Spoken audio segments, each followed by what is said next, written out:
Hi hello friends, welcome to our channel PR jobs info. Friends, మన ఛానల్లో ప్రతిరోజు updated notifications యొక్క complete information అయితే చెప్పడం జరుగుతుంది. సో ప్రతి ఒక్కరు కూడా మన ఛానల్ని ఫాలో అవ్వండి, మీ ఫ్రెండ్స్ అండ్ రిలేటివ్స్కి షేర్ చేయండి. ఈ రోజు వీడియోలో మనం ఏం తెలుసుకుందామంటే ఆర్ఆర్బీ గ్రూప్ డి యొక్క సిటీ ఇంటిమేషన్ అయితే రావడం జరిగింది. సో ఎప్పుడు మీ ఎగ్జామ్ ఉంటుందో అనేది మీరే తెలుసుకోవచ్చు అనమాట. సో ఈ సిటీ ఇంటిమేషన్ అనేది ఎలా తెలుసుకోవాలి, సో దాని గురించి క్లియర్గా అయితే మనం ఈ వీడియోలో తెలుసుకుందాం. సో ఫస్ట్ మనం లింక్ ఓపెన్ చేయగానే మీకు ఇక్కడైతే ఇలా వస్తుందన్నమాట. సో లింక్ ఓపెన్ చేయగానే ఈ లింక్ ఓపెన్ చేసేటప్పుడు మీకు ఇక్కడ రిజిస్ట్రేషన్ నెంబర్ అనేది ఇవ్వడం జరుగుతుంది. సో మీకు ఆల్రెడీ మీకు అప్లై చేసినప్పుడు అప్లికేషన్లో రిజిస్ట్రేషన్ నెంబర్ ఉంటుంది. సో అక్కడ రిజిస్ట్రేషన్ నెంబర్ ఫిల్ చేయాలి. ఇక్కడ మీ డేట్ ఆఫ్ బర్త్ అనేది డేటు, మంత్, ఇయరు ఈ విధంగా మీరు ఫిల్ చేయాలి. ఫిల్ చేసిన తర్వాత ఇక్కడ క్యాప్చా ఇవ్వడం జరిగింది కదా. సో ఈ క్యాప్చా ఒక్కొక్కరికి ఒక్కొక్కటి వస్తుంది అనమాట. కొన్ని లెటర్స్, కొన్ని నంబర్స్ ఈ విధంగా వస్తుంది. సో ఏదైతే క్యాప్చా వస్తుందో ఆ క్యాప్చాలో ఉన్నది యాజ్ టీజ్గా మీరు ఇక్కడ పేస్ట్ చేయాలన్నమాట. సో అక్కడ ఉన్నది యాజ్ టీజ్గా చూసుకోవాలి. సో కొంతమందికి రావట్లేదు అని నాకు చాలామంది మెసేజ్ చేస్తున్నారు. సో దానికి ఏంటంటే ఇక్కడ క్యాపిటల్ ఉందా, స్మాల్ ఎమ్ ఉందా అని కూడా మీరు చెక్ చేసుకోవాలన్నమాట. సో అలా చెక్ చూడండి. సో మ్యాక్సిమం నెంబర్సే వస్తాయి మోస్ట్ ప్రాబబ్లీ.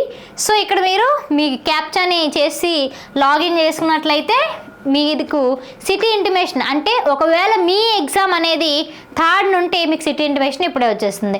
లేదు 4th ఉందంటే 4th, లేదా నెక్స్ట్ ఎప్పుడైనా ఉందంటే ఎగ్జామ్ 1 వీక్ తర్వాత ఉంది, లేదు ఇంకా 20 డేస్ తర్వాత ఉందంటే మీకు ఎప్పుడైతే ఎగ్జామ్ అవుతుందో ఆ ఎగ్జామ్కి ముందు కరెక్ట్గా 10 డేస్ ముందు మీ సిటీ ఇంటిమేషన్ అనేది రావడం జరుగుతుంది. కాబట్టి ప్రతి ఒక్కరు ఏం చేస్తారు, అప్పుడు మీరు మీ సిటీ ఇంటిమేషన్ అనేది డైలీ కూడా చెక్ చేసుకుంటూ ఉంటారు. సో ఏ రోజు వస్తుందో తెలియదు కదా. సో కాబట్టి ఎప్పుడు అనేది డైలీ ఒకసారి చెక్ చేసుకుంటే ఎటువంటి ప్రాబ్లం కూడా ఉండదు.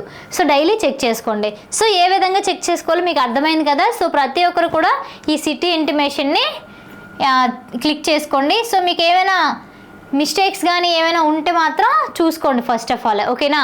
సో మన పిఆర్ జాబ్స్ ఇన్ఫోలో ఆల్రెడీ మీకు 10 డేస్ ఎగ్జామ్కి ఉంది. సో ఇప్పుడు ఏం చేయాలి, సో ఫస్ట్ నుండి చదువుతారా, కొత్త కాన్సెప్ట్ చదువుతారా, ఇవేమి వద్దు. సో కేవలం మీరు చేయాల్సిన పని ఏంటంటే అంటే మన పిఆర్ జాబ్స్ ఇన్ఫోలో 10 మాక్ టెస్టులు అయితే పెట్టడం జరిగింది. ఈ 10 మాక్ టెస్టులు ప్లస్ దాంతో పాటుగా 30,000 బిట్స్ దాంతో పాటుగా టెస్ట్ సిరీస్ రూపంలో ఇస్తున్నాం అనమాట. టెస్ట్ సిరీస్ రూపంలో అంటే మీకు ఇప్పుడు సిబిటి ఎగ్జామ్ అనేది ఎలా కండక్ట్ చేస్తారో సేమ్ అదే విధంగా ఈ టెస్ట్లు అనేవి ఉంటాయన్నమాట. కేవలం ఇది 99 రూపీస్కే ఇస్తున్నాం. సో ఇప్పుడు మీరు మాక్ టెస్టులు రాస్తే కనుక మీకు టైం మేనేజ్మెంట్ తెలుస్తుంది అండ్ దాంతోపాటుగా మీరు ఎక్కడ తప్పు చేస్తున్నారో మీకు తెలుస్తుంది. సో అది కొంచెం మీకు రివిజన్ చేసుకుంటే మీకు బెస్ట్ అనిపిస్తుంది అనమాట. అప్పుడు మీకు స్పీడ్ అండ్ టైము అండ్ అలాగే అక్యూరసీ అనేది మీకు పనికొస్తుంది. కాబట్టి ప్రతి ఒక్కరు కూడా ఎక్కువగా మాక్ టెస్టుల మీద ఎక్కువగా దృష్టి పెట్టండి అనమాట. సో ఈ 30,000 బిట్స్ కూడా మీరు టెస్టులు రాయడానికి పనికొస్తుంది. సో మీరు టెస్ట్ రాసేటప్పుడు ఏది రాంగ్ అవుతుంది, ఏది రైట్ అవుతుంది మీరు అనాలిసిస్ చేసుకుంటారు కదా. సో మీరు ఎక్కడైతే రాంగ్ చేస్తున్నారో సో ఆ టాపిక్ని మళ్ళీ చదువుతారనమాట.